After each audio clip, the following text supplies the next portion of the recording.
¿Existen las guerras espirituales? ¿Alguien dice amén? ¿Alguien cree que las guerras espirituales funcionan, existen? Existen, existen. Y vamos a ver a través de la luz de la palabra cuáles son los cimientos bíblicos que tienen las guerras espirituales como tal. Como le repito, no es para que se asuste o para que digamos, el pastor, ¿de qué quiere hablar ahora? No, lo que recuerdo es que en muchas ocasiones nosotros desconocemos de qué tratan las cosas.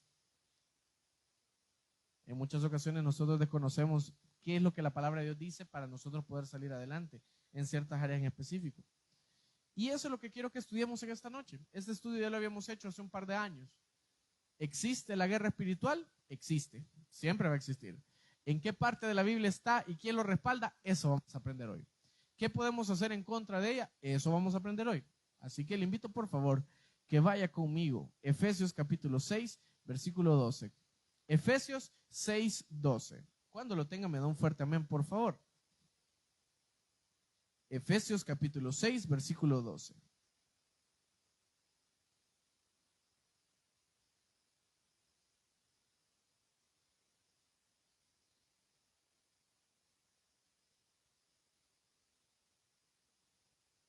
Lo tenemos, iglesia.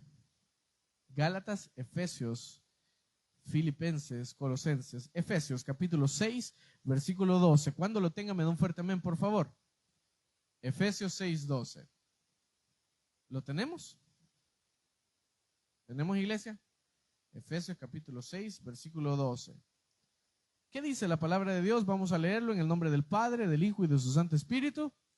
Amén. ¿Qué dice la palabra? Léalo conmigo. Efesios capítulo 6, versículo 12. El título si usted ve un título ahí en la Biblia, dice algo bien interesante. En el caso de nosotros, en el título de este estudio es ¿tiene cimientos la guerra espiritual? Pero mire cómo dice.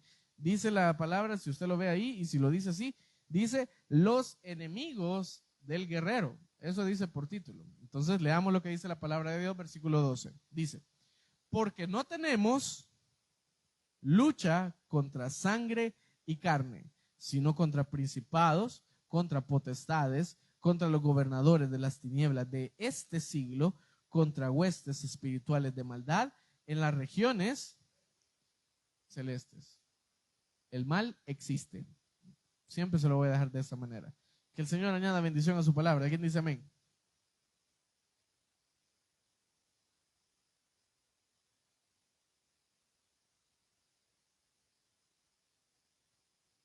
Hay un problema bastante grave con los hijos de Dios actuales. Y es que muchas veces las cosas que hemos ido aprendiendo o si quiere verlo con esta expresión, las filosofías que se han ido metiendo en la iglesia, las expresiones doctrinales que muchas veces se ven, de repente cambian el verdadero uso de la palabra de Dios en las iglesias. Existe un problema que ahora la gente ya no cree en las cosas que de verdad son. Yo le voy a decir algo y lo tengo bien presente y quiero que esta noche usted aprenda conmigo. ¿Alguien vino a aprender? Si la Biblia no menciona algo, yo callo, amén. Pero si la Biblia lo menciona es porque es. De repente muchas veces se nos tilda de exagerados cuando hablamos de temas como este. O se nos tilda de religiosos, de clavados, no sé cómo decirle.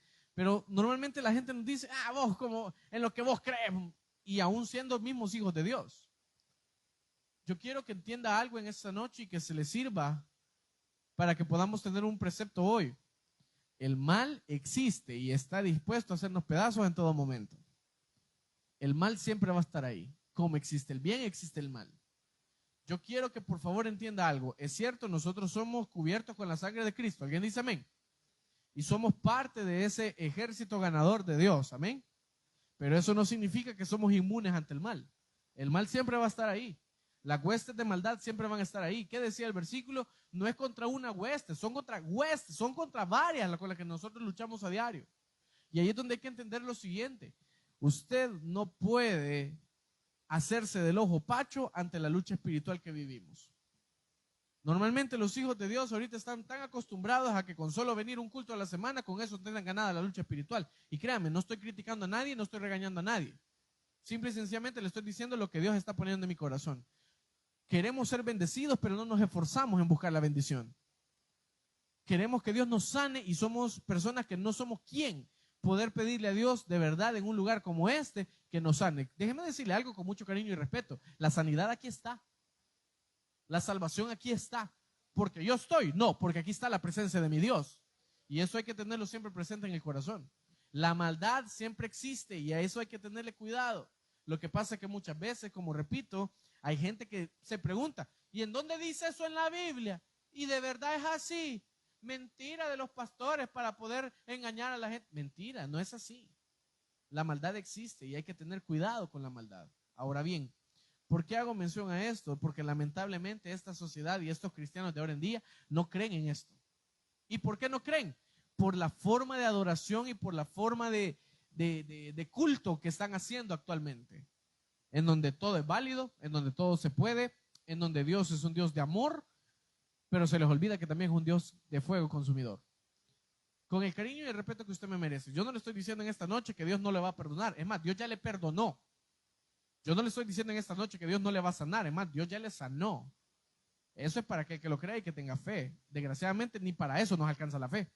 Para creer que de verdad Dios ya hizo algo con nosotros. Entonces, no tenemos fe para creer en Dios, mucho menos fe para creer lo que la palabra dice. Y la palabra hoy me está diciendo, no es contra una hueste con la que tenemos pleito, es con un montón de huestes. Si usted lee el versículo conmigo, ¿qué dice el versículo 12? No es contra carne ni sangre, sino contra principados.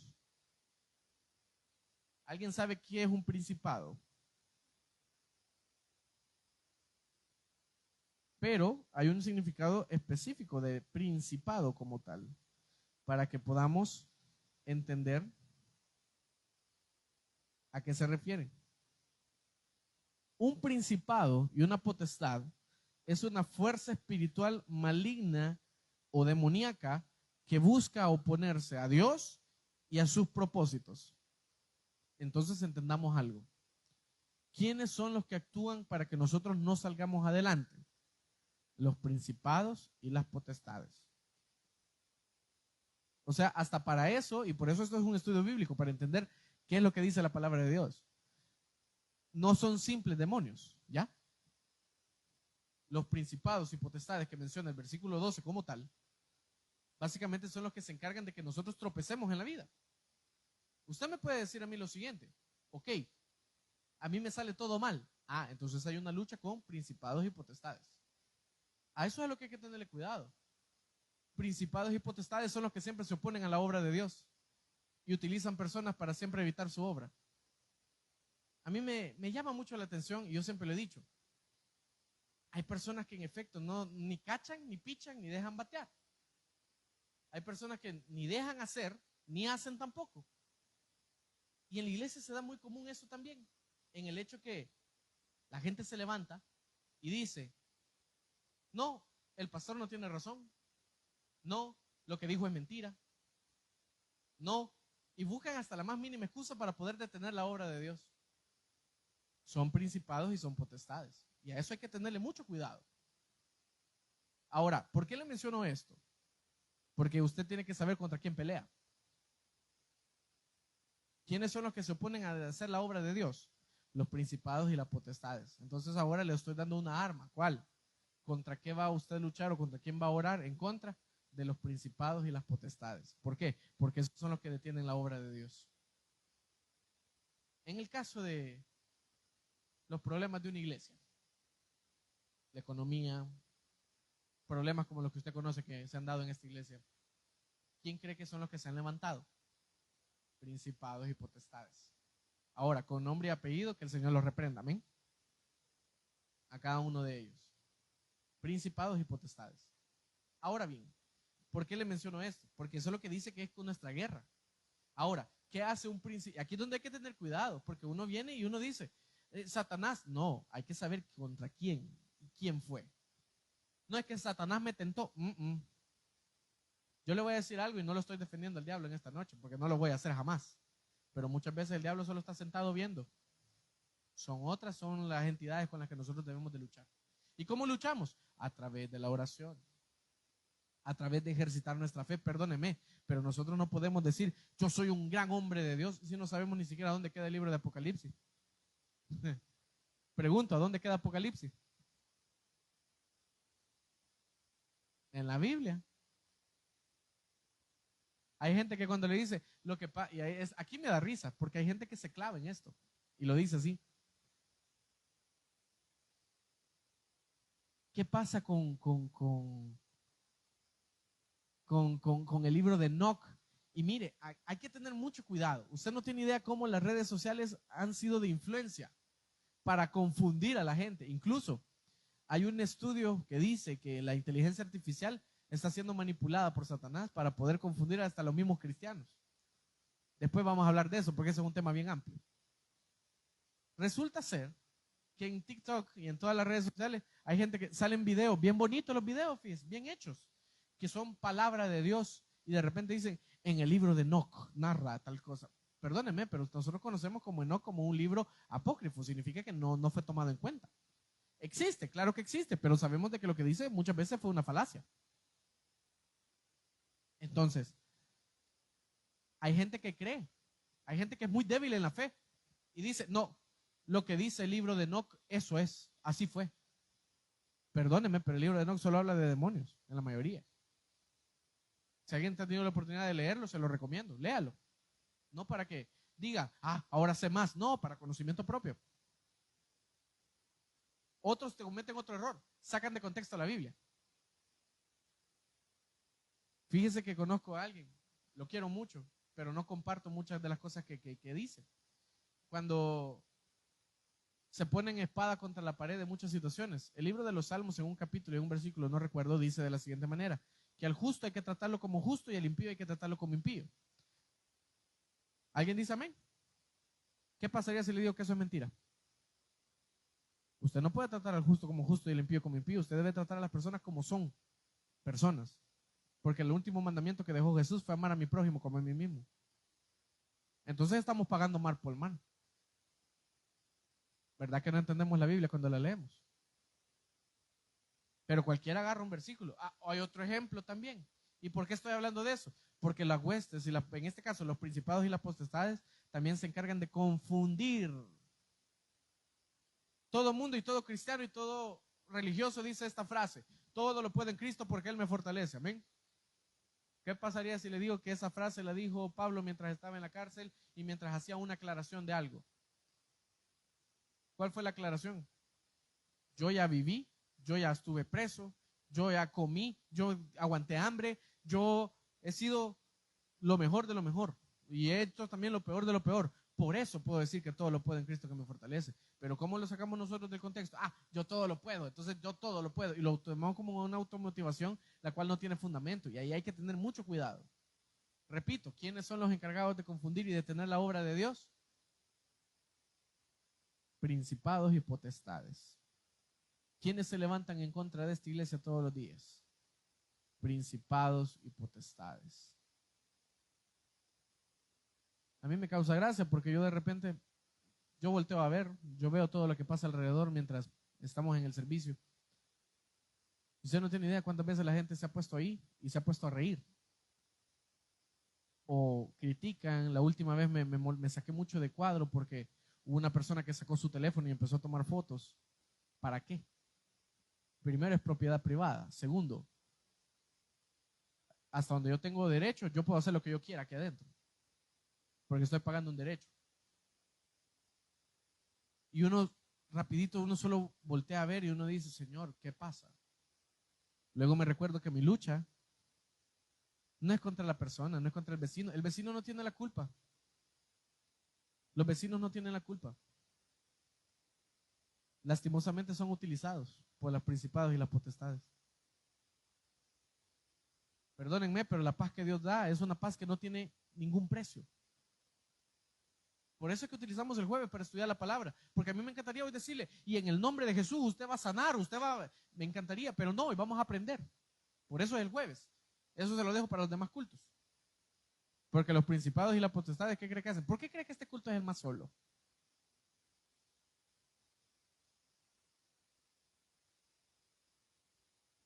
Yo el año pasado traté hasta donde pude en redes sociales. Cuando yo venía de camino, ponía en la de Facebook, hoy el culto va a ser, y ponía el tema. Tal vez con eso la gente se interesaba. No. Ahora bien, ¿qué nos toca a nosotros entonces? Los que sí amamos a Dios. Orar. Pelear contra el principado y potestad. Les recuerdo, principados y potestades, ¿quiénes son? Aquellos que se oponen a Dios y su propósito. Luego dice la palabra que nosotros tenemos lucha contra carne y sangre, sino contra potestados y principados. Ok. Luego dice, ¿contra quiénes son? Léalo, por favor. Ok. ¿Quiénes son los gobernadores de las tinieblas? Y es una fase bien específica que solamente se menciona una vez en la Biblia. ¿En dónde? En el versículo que acabamos de leer. Y estas entidades prácticamente son las que ejercen el poder en el mundo invisible. Ya entendimos algo. Están los que detienen la obra de Dios. Amén. ¿Cómo se llaman los que detienen la obra de Dios? Ok. Y en este caso, ¿cómo se llaman los gobernadores de las tinieblas? ¿Qué hacen? Actúan en el mundo invisible. Actúan en el mundo invisible. Ahora, ¿qué es lo que pasa con ellos? Estas entidades o estos gobernadores se unen con los principados y potestades. Ahora, así como nosotros necesitamos la fuerza de Dios, amén, los gobernadores de las tinieblas le dan fuerza a los principados y potestades. ¿Quién alimenta esa fuerza? El mismo Satanás. Ahora, es lógico para nosotros. ¿Quién alimenta nuestra fe? Aquí es donde yo quiero que entienda algo. Es cierto, Dios la alimenta, pero nosotros debemos de alimentar nuestra fe. La fe crece por el oír, no crece por otra cosa más. Obviamente por hacer las cosas que Dios demanda. Pero la Biblia dice que la fe viene por el oír. Y por oír, muchas veces cometemos ese error, porque nosotros decimos que escuchamos palabra de Dios y no estamos escuchando palabra de Dios. Yo le invito, iglesia, y de verdad no es una crítica, no es por molestar, no es porque le guste el negro a otros pastores, no, es porque es la verdad. Sea crítico de lo que escucha. No puede oír solo porque tiene ganas de oír o solo porque lo encontró en YouTube. Escuche lo que está, o sea, no sé si me estoy dando a entender. Analice lo que está escuchando. No solo se quede con las cosas. ¿Por qué le digo esto? Porque hay personas que cometen el error de poder decir 1001 herejías y la iglesia dice amén. Fíjese que yo tengo ahorita como un pleito, si lo quiere ver con esa expresión. Y es con algunas de las alabanzas que se cantan. A mí me encanta la alabanza a Dios de pactos. Y en esta iglesia solo cantamos el coro. Solo cantamos el pedacito que dice, Dios de pactos, que guardas tus promesas, que cumples tu palabra, que guías mi destino. Ya le hemos cantado, ¿verdad? Nunca le hemos cantado completa. ¿Sabe por qué? Porque hay un pedazo que dice lo siguiente. La gracia y el perdón son los frutos de vivir en comunión y adoración. Escuche, la gracia y el perdón son frutos de vivir en comunión. Analícelo. Le pregunto, ¿tiene razón?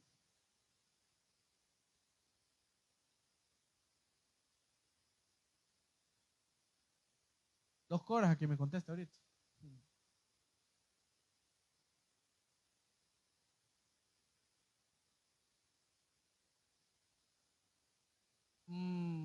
No era esa la respuesta, pero no, esa es la respuesta. La gracia y el perdón fue dada en la cruz del Calvario.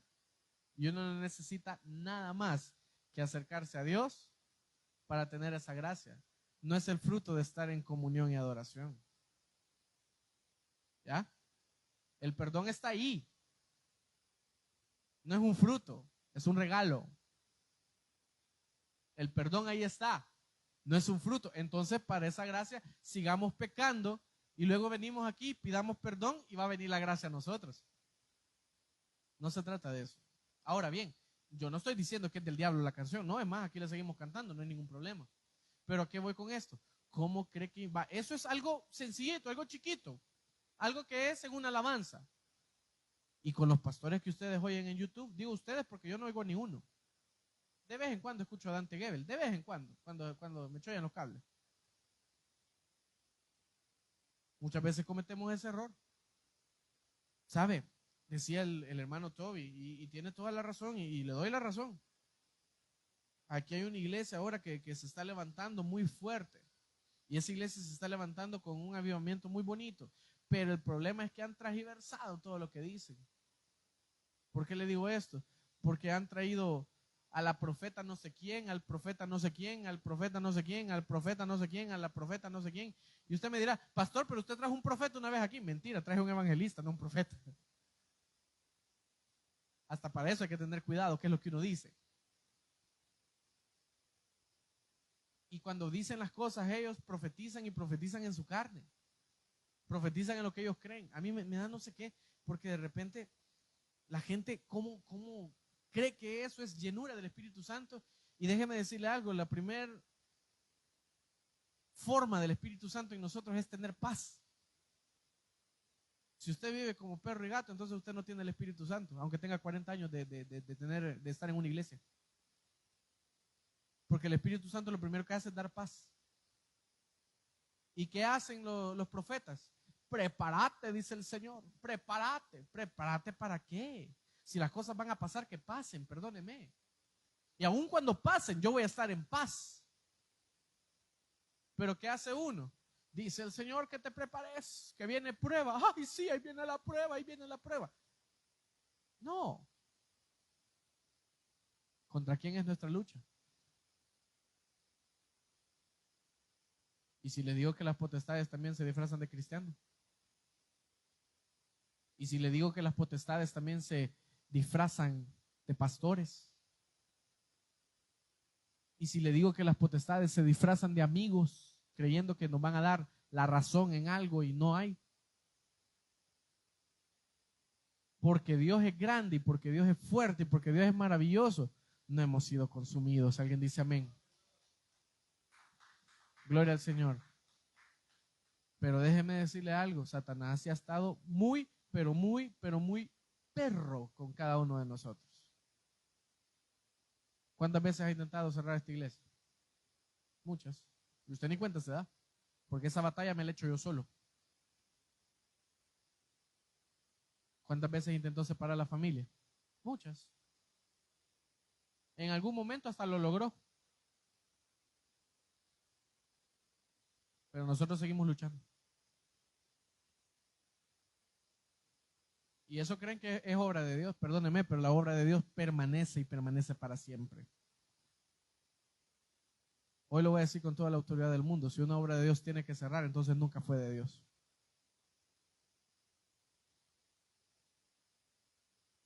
Vuelvo a preguntar, ¿contra quién es nuestra lucha? Es que al diablo no se le tiene miedo, iglesia. ¿Contra quién es nuestra lucha? Con principados, con potestades, contra huestes y gobernadores de las regiones celestes.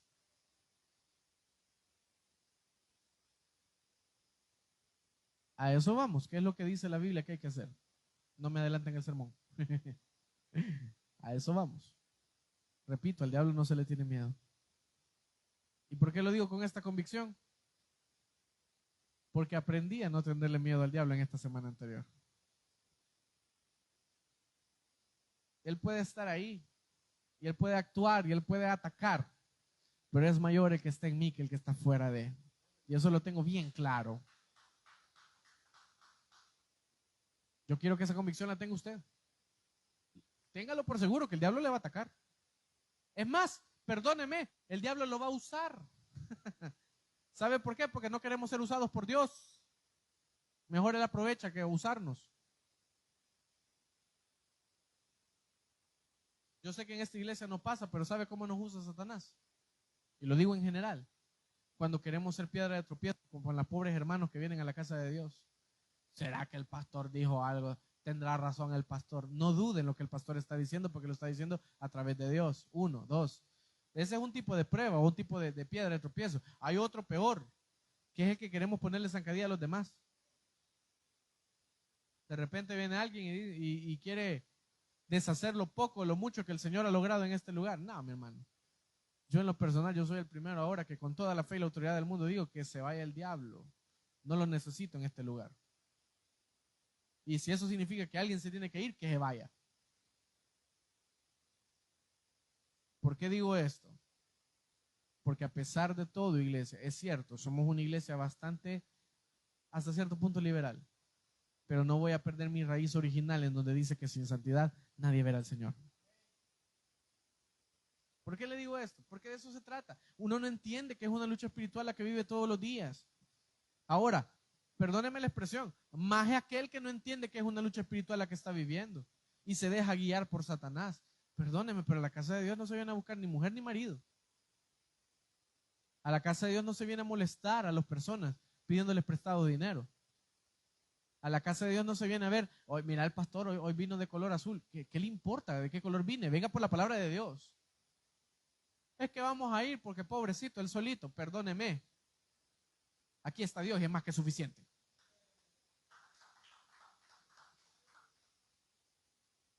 ¿Contra quién es nuestra lucha? Vuelvo a repetir, lo que pasa es que nos dejamos guiar por Satanás. Nos dejamos guiar por los principados y las potestades. Y ahí es donde hay que tener cuidado, iglesia, porque, insisto, la gente cree que los demonios nos atacan, es cuento viejo. La gente cree que en aquellos tiempos se manifestaban de esa manera. No, se manifiestan en el día de ahora también. Y a eso hay que tenerle cuidado. Mire, ¿qué dice la palabra de Dios con respecto a una guerra espiritual? Para empezar, hay que entender que hay gente que no está preparada para hablar de este tema, ni para entender lo que es una verdadera guerra espiritual.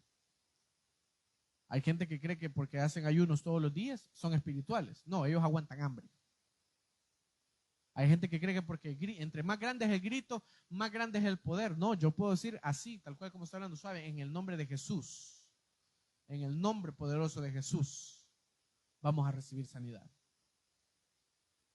Y vamos a ser sanos porque lo creemos, no porque yo grite fuerte. Y ahí hay un detalle que hay que entender. ¿Por qué le digo esto? Porque así como la gente no cree en el hecho de que es cierto, hay guerra espiritual, así la gente no cree en muchas cosas más. Pero yo déjeme decirle lo siguiente. Yo tengo un pensar bien personal. Yo ni creo ni dejo de creer. Pero sí tengo claro algo, que mi lucha es contra huestes de maldad. Y a esas huestes hay que tenerles cuidado. No miedo, cuidado.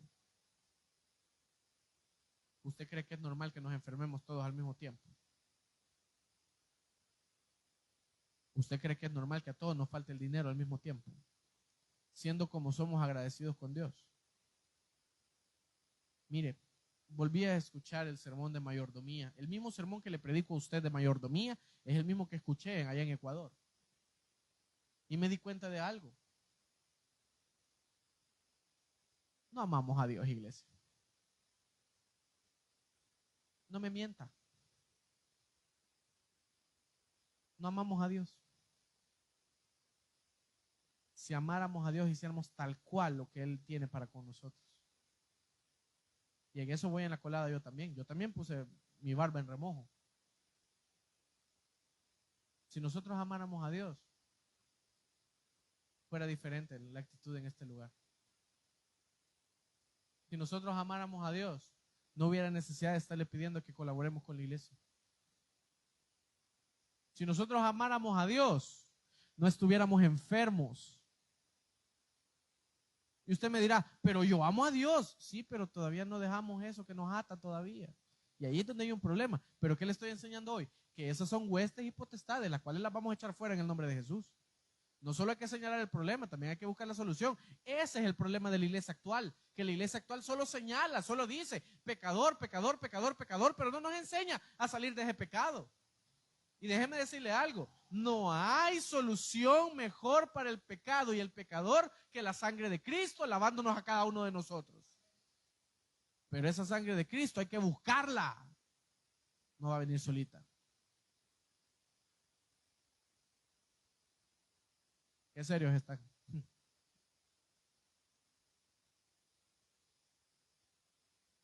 Mire, yo le voy a decir algo y esta frase a mí no me gusta, pero es válida en esta noche. Si usted no busca, en efecto, cambiar su vida en lo poco o lo mucho que tenga por vivir, hay muchos que nos queda tiempo extra, hay otros que nos está tocando más, a uno les va a tocar menos, pero lo poco o lo mucho que nos toque vivir, usted tiene la oportunidad de poder obedecer y amar a ese Dios poderoso. Pero yo ya lo amo, pero yo ya vengo a la iglesia y se lo agradezco, de verdad, con todo el corazón le agradezco que venga a la casa de Dios. Pero hay que entender que hay una guerra espiritual constante. ¿Y sabe qué? Esa confrontación es la que nos tiene mal. Se la voy a poner así. ¿Usted cree que pelea con sus hijos cuando sus hijos se portan mal? No, usted no está peleando con sus hijos. Usted está peleando contra huestes y potestades de maldad. ¿Usted cree que está peleando con su esposo, con su esposa, que no le quiere pasar la sal todos los días? Usted está peleando contra huestes y potestades de maldad. ¿Que lo quieren ver en el suelo usted? ¿Usted cree que está peleando con aquel que le llega a cobrar todos los días? No. Ahora bien, hay que ser responsables también y pagar nuestras deudas, ¿o no?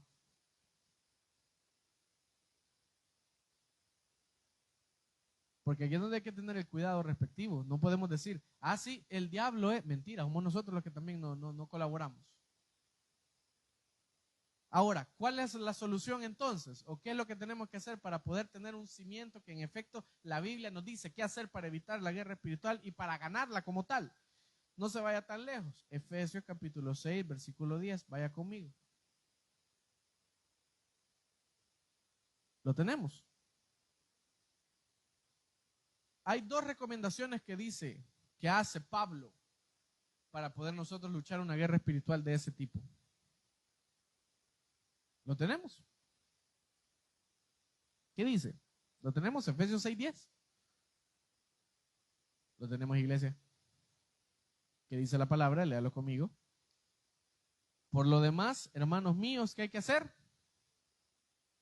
¿En quién? ¿Y en qué más?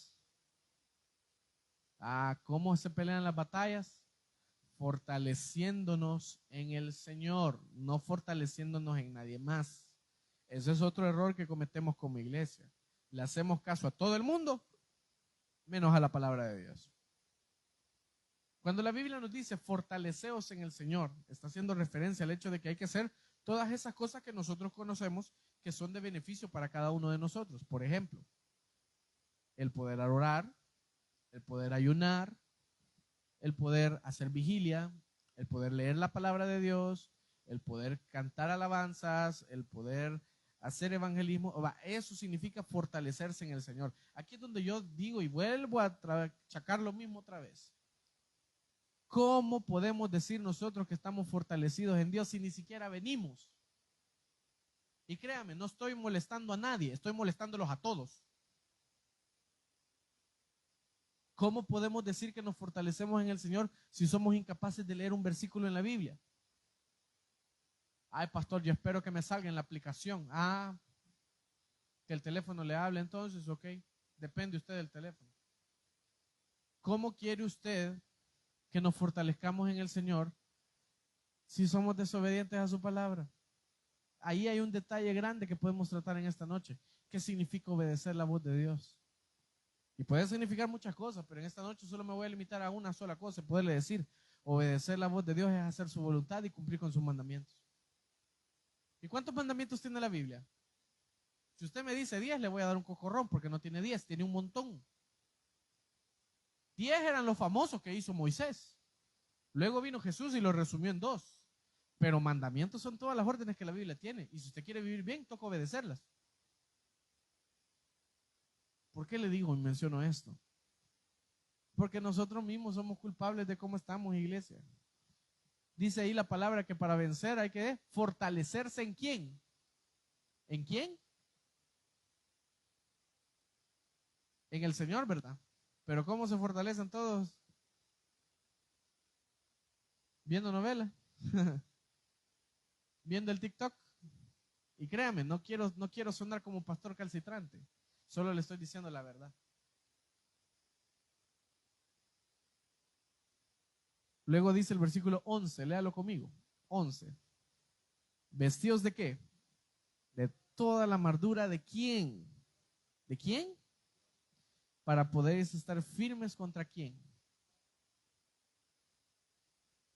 Analicemos el concepto entonces. ¿A qué se referirá la Biblia cuando dice armadura de Dios?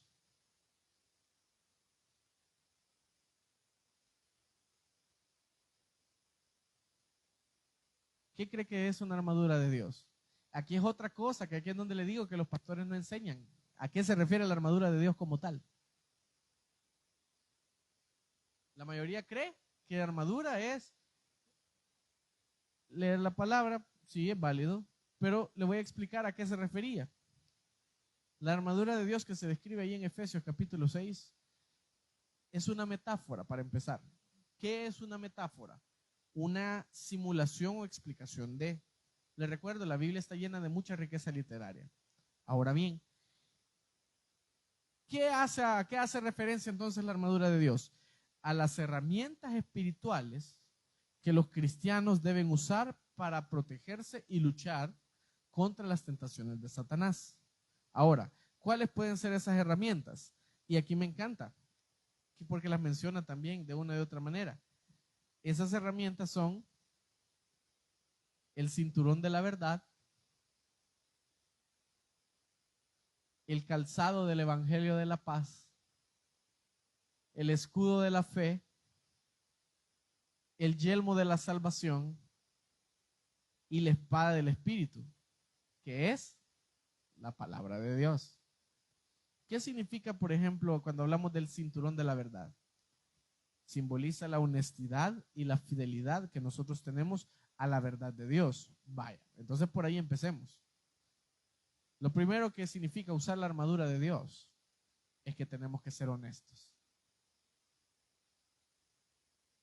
Yo creo que no tengo que explicar más esto, ¿verdad? Oía un TikTok, veía un niño. El niño estaba predicando en un mercado. A mí me da cosita ver a los niños predicando porque yo sé que muchas veces los niños no lo hacen por convicción propia, sino que lo hacen porque están siendo manipulados. Y el niño decía, no le quite gramos a la libra, dé la libra cabal en el mercado. Tiene toda la razón, fíjese. ¿Cómo somos los hijos de Dios? Hasta truqueadas tienen las balanzas allá en el mercado, para que no dar cabal. No, me le voy a decir al fulano que me costó 10 pesos y me dio 20 y que los otros 10 pues los pagué de taxi y se fue caminando. ¿Por qué hay que mentir? Eso es como aquellos pastores que andan llorando lástima toda la vida diciendo, es que no hay para la iglesia, no hay para la iglesia. Mire, yo sé que la iglesia pasa por momentos difíciles también. Esta iglesia no es la excepción. Hemos pasado por momentos difíciles, pero de todas nos ha sacado el Señor. Y nos va a seguir sacando en el nombre de Jesús. Pero no voy a venir yo y decir, miren, ahí vamos, pasándola. Ay Dios, mediocres. No se trata de eso, se trata de que aunque no haya, mañana va a haber en el nombre de Jesús. ¿Por qué hay que mentir? Porque es que a la iglesia nadie le ayuda y reciben diezmos debajo de la mesa. Y entonces, pues, la remesita está presente siempre. Pero no hay nunca hay para la iglesia.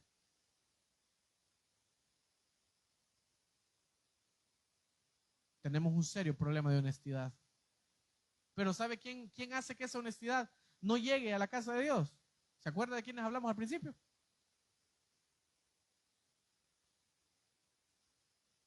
Y el varón de Dios está siendo utilizado por un principado. Sí, porque es mentiroso. Ahí hay que entender muchas cosas. Luego dice, hablamos de que tenía ¿qué? El cinturón de la verdad. Luego habló de la coraza de la rectitud, que representa prácticamente la justicia.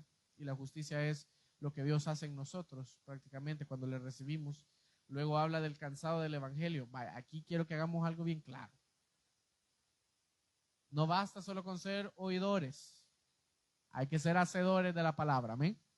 Uno puede decir, amén, yo leo la palabra todos los días y yo tengo mi hora para leer la Biblia. Gloria a Dios y qué bueno por usted. Pero si usted no es quien puede predicar ese evangelio que está leyendo afuera, usted no está haciendo nada. Mejor ya no lea nada. Si usted lo que está leyendo lo puede poner en práctica y lo puede llevar a la calle, hágalo entonces, siga leyendo. Pero muchas veces cometemos ese error. Leemos el mismo versículo, leemos el mismo capítulo todos los días y se nos olvida que también hay que practicar ese capítulo y ese versículo. Ahora bien, luego dice, el escudo de la fe. Aquí es bien interesante cómo podemos hablar de la fe. La fe viene por el oír y oír palabra de Dios, amén. Ya lo habíamos mencionado en esta noche. Pero esa fe tiene que crecer cada día. Yo tengo fe que Dios nos va a sorprender esta semana, amén. Yo tengo fe que esta semana va a ser de bendición. Yo tengo fe que esta semana los enfermos van a sanar en el nombre de Jesús. Yo sé que esta semana Dios va a proveer, Dios va a hacer algo con esta iglesia. Y no solo con esta iglesia, sino con cada uno de ustedes. Pero eso lo tengo que alimentarlo ¿con qué? Con la misma fe. Sabiendo de que yo soy el principal bendecido de parte de Dios al saber que estoy en este lugar, confiando que Él va a hacer algo conmigo. Eso es fe. Ahora bien, por último menciona la espada del Espíritu, y eso es la palabra de Dios. Y la única arma ofensiva que se utiliza para defenderse de las mentiras y ataques del diablo es la Biblia. Se lo dejo así. Si no está en la Biblia es mentira, vaya.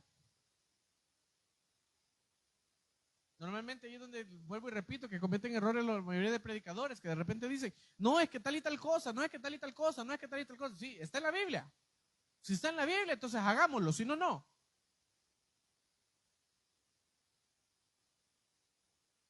¿Por qué digo y menciono esto? Porque han habido tantas cosas que se han transgiversado.